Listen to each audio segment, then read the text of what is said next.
to 100 subscriber sa loob ng isang oras. Paano ko gagawin sa Facebook?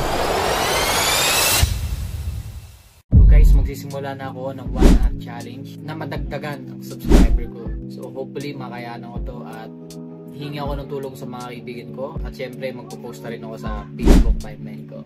So let's go! So unahin ko muna is magpo-post muna ako sa Facebook. Okay. Ito, yan 25 na. Start na guys. Start na. Propose na ako.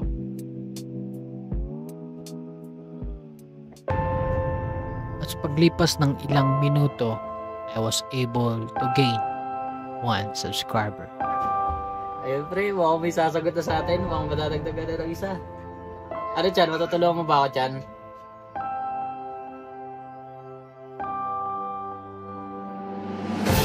Uy pre, thank you pre. Road to 100 pre, naka-video ako ngayon pre. Oh. Kita mo ba? Chan. Ayun guys, meron na. Matutulungan ako ng kaibigan ko. Thank you Chan, ingat ka dyan.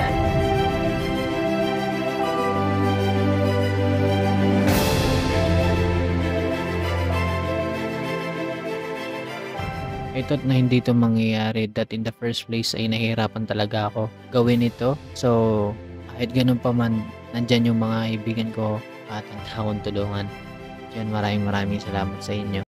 At ang importante, at sa loob ng isang oras to do this challenge, mula sa 20 subscriber ay nadagdagan ako ng 13 subscriber at sa tulong na rin ng mga kaibigan ko. Marami tayong pangarap. Marami kang pangarap, marami kayong pangarap at hindi mawawala yun. Dahil sino ba naman ako na isa lamang individual na patuloy na ginagawa ang mga ganitong bagay na kahit sobrang crowded na sa social media, di pa rin ako nawala ng pag-asa. At oo, marami pang pagdadaanan to gain more views or subscriber. So this is Marjox Vlog. Thank you for watching and staying in this video.